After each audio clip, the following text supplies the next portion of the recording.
नमस्कार दोस्तों, मैं आज आपके सामने एक और वीडियो लेकर आया हूँ जिसमें आपको बताऊंगा कि आपने जो भी पढ़ा है उसकी समरी कैसे बनाएं, यानी नोट्स कैसे बनाएं, ताकि एग्ज़ाम के समय जल्द से जल्द रिवीजन हो सके। तो इसी के लिए ही मैंने एक वीडियो फॉर्मेट किया है जिसमें नोट्स बनाने की रणनीति के ऊपर बात करूंगा कि नोट्स बनाते समय किन किन बातों का ध्यान रखें, कैसे बनाएं और कैसे प्रभावी एकदम बनाएं।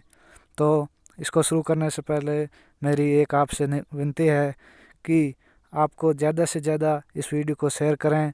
अगर आप इस चैनल पर नए हैं तो सब्सक्राइब करें और दोस्तों से भी करवाएं और लाइक करें। तो शुरू करते हैं अपन। तो पहला अपना पॉइंट है रेडीमेड मटेरियल, यानी दूसरों के नोट्स। यानी आप बाज़ार में जाते हैं, किसी टॉपर के नोट्स ले आते हैं जिसमें होता क्या है कि उसमें वो अट्रैक्टिव प्रभावी तो होते हैं, लेकिन उसमें कीवर्ड्स होते हैं। अब कीवर्ड्स होते हैं वो उसकी जो उसको ज्ञान नहीं, नॉलेज नहीं है, उसके हिसाब से बनाए हैं, उसके ज्ञान के हिसाब से, तो उसको ही समझ में आएंगे। अपने को अब गहरा नॉलेज नहीं होगा तो एग्ज़ाम में क्या मांगता है कि एग्ज़ाम आपसे ये पूछता है कि गहरा ज्ञान कितना है, आपको डीप नॉलेज कितना है उसका। क्योंकि आप दूसरों के नोट्स उठा के ले आए, वो तो समरी है, एक तरह से बाहरी चीज़ है, चाइनीज़ माल एक तरह से कह सकते हैं। तो उसमें गहरा ज्ञान नहीं होता। इसी वजह से तो एग्ज़ाम है जो चेक करता है वो आपका नॉलेज ही चेक करता है। इसलिए ज़्यादा से ज़्यादा आपको बुक की रीडिंग करके फिर नोट्स बनाना चाहिए। नोट्स में क्या करना चाहिए कि जो आपको चीज़ नहीं आ रही है वो लिखें, क्योंकि टॉपर्स जो चीज़ उनको नहीं आ रही है वो होती है समरी, बाहरी नॉलेज होता है। तो इसीलिए ये पहला पॉइंट है। और अगला पॉइंट है अपना, नोट्स बनाते समय हमेशा प्रीवियस ईयर के क्वेश्चन पेपर्स को पढ़ना चाहिए। यानी वो पढ़ोगे तो आपको एक्सपीरियंस होने लगेगा। यानी वो पढ़ के फिर बुक पढ़ोगे तो आपको एक्सपीरियंस होगा, तो अब आपको इम्पोर्टेंस है, वो इम्पोर्टेंस वो जागृत होगा। इम्पोर्टेंस जागृत होगा तो आपको नॉलेज होने लग जाएगा कि हाँ, किस हिसाब से प्रश्न आ सकते हैं आने वाले एग्ज़ाम में, किस हिसाब का नहीं आएगा। तो आपका स्टैंडर्ड, वो लेवल भी इंक्रीज होगा, यानी ज्ञान। इसी स्टैंडर्ड से आपको मार्क्स ज़्यादा मिलेंगे। तो आगे तीसरा टॉपिक जो है, अगर आपने पहले प्रीवियस इसके पेपर पढ़ लिए तो उसके बाद में पहले बुक हो या कोई टॉपिक हो उसको पूरी अच्छी तरह से पढ़ना है, फिर समझना है, फिर उनमें से जो इम्पोर्टेंट पॉइंट है वो आपको नोट करके रख लेने हैं, हाईलाइट कर लें, उसके बाद में नोट कर लें।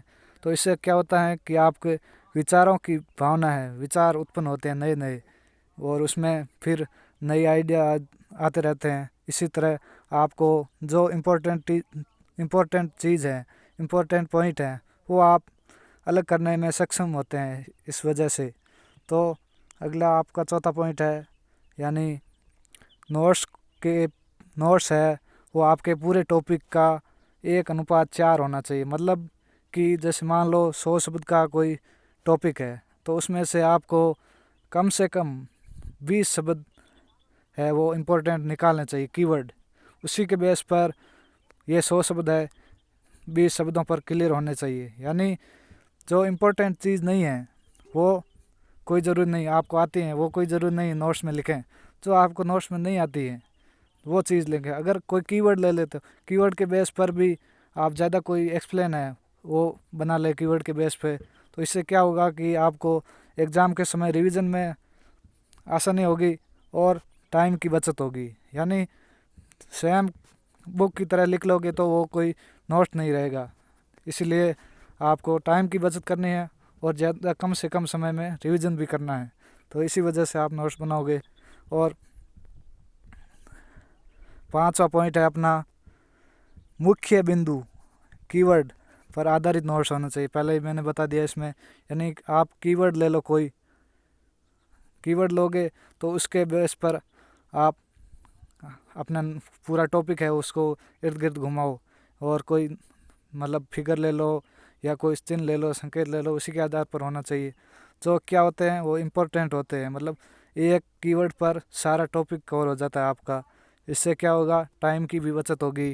तो इस तरह ये 5 पॉइंट क्लियर होता है। और छठा पॉइंट, अब ये चीज़ बहुत इम्पोर्टेंट है, यानी नोट्स आपके होने चाहिए वो रैखिक नहीं होने चाहिए, यानी लीनियर सेम। आपको किताब नहीं लिखनी है, आपको तो समरी बनानी है ताकि आपको रिवीजन आसानी से हो सके, तो किताब नहीं लिखनी है। तो मैंने बताया था ना 1:4 का आपका रेशियो रखना है, यानी 100 शब्दों में से 20 शब्द ही आपको नोट्स में लिखने चाहिए।